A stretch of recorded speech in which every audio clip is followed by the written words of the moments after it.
Hi, my name is Nedu. I'm a DIY sewing enthusiast based in Lagos.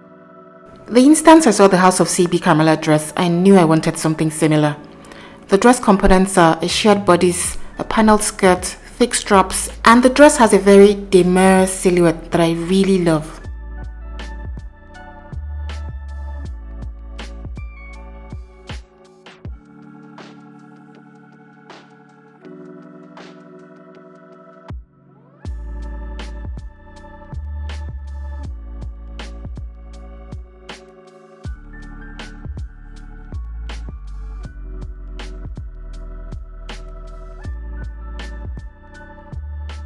While measuring the top length, ensure that the tape rule goes over the bust down to the waistline. This ensures that the length takes into consideration the contouring in the bust area so that the top is not too short.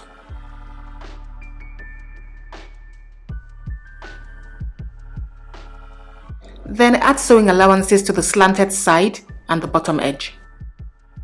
The skirt is a panelled skirt, which means several components are joined together to create one final piece.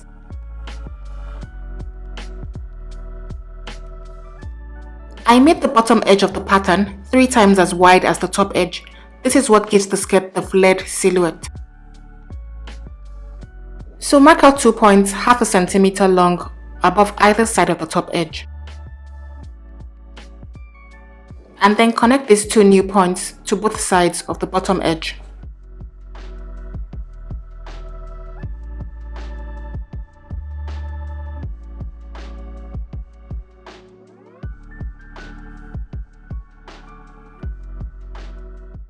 To achieve a slightly curved waistline, connect the 2 elevated points with a slightly curved line.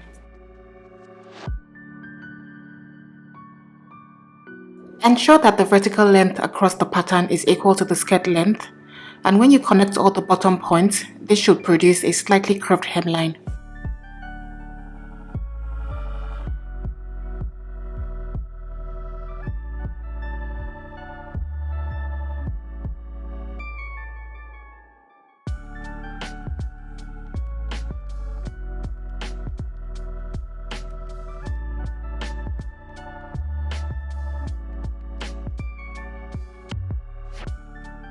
I left sewing allowance of 5/8 of an inch at the top edge and at the sides, and a hemming allowance of 1/2 an inch at the bottom edge. I decided to use the matte side of the fabric on the outside.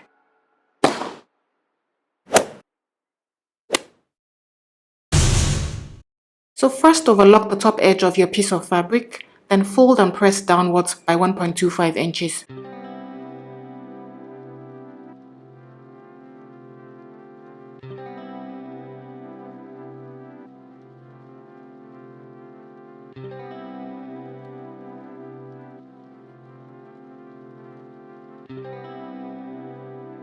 Then cut another piece, because you need one piece for the front and the other for the back.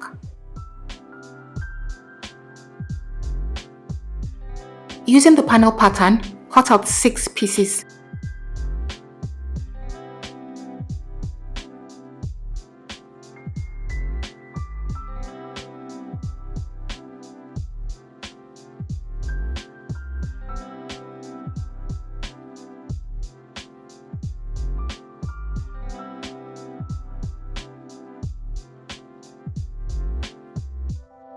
You will stitch 3 panels together for the front skirt piece and the other 3 for the back skirt piece.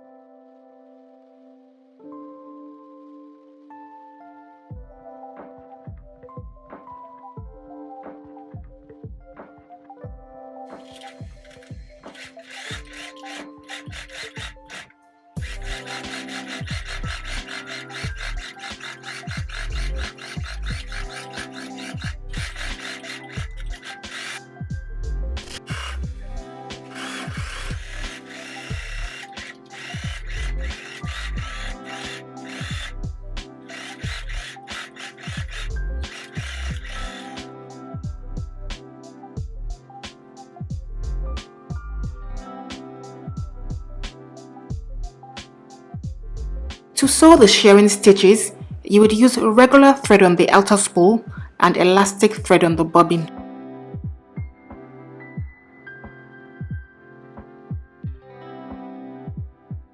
Don't thread the bobbin with the machine winder. It will mess up the tension because of the stretch. Wind it by hand instead, making sure that it's not too tight and not too loose, just nice and taut.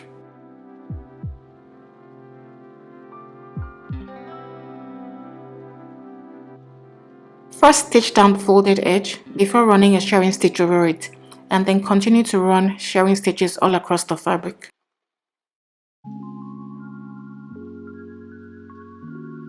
Using the longest stitch length on your sewing machine and a high enough tension setting allows the fabric gather easily.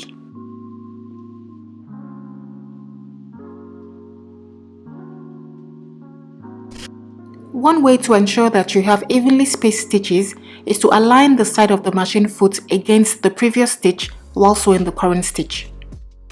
Doing this will result in shirring stitches that are 3/8 of an inch apart. The shirred effect looks really pretty. So shirring basically compresses fullness. Then use a steam iron over the top, but do not glide the iron, just simply press from point to point. Then attach each shirred piece to each skirt piece.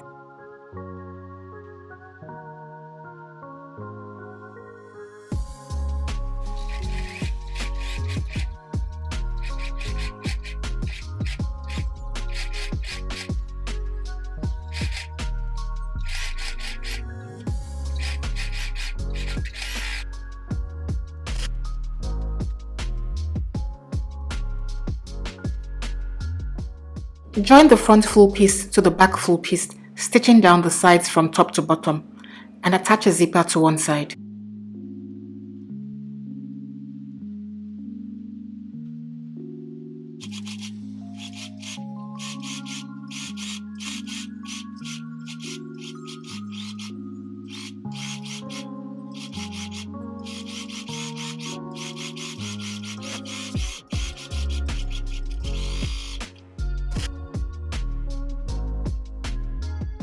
Cut out 4 strips of fabric for the straps.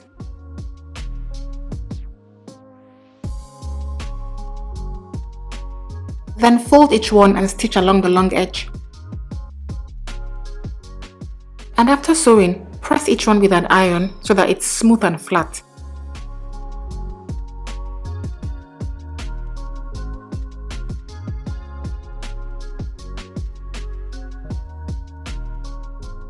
And finally, I finished the dress hem with a single narrow fold. You'd first need to overlock the edge before folding and stitching. You could also use the zigzag stitch to wrap the edge if you haven't got an overlocker.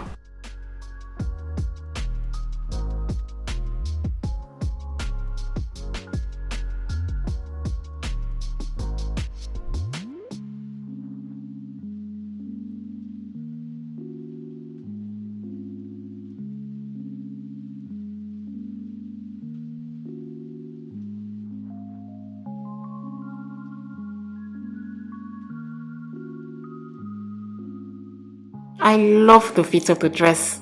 This was such a simple project, and I do hope you try this out. Best wishes!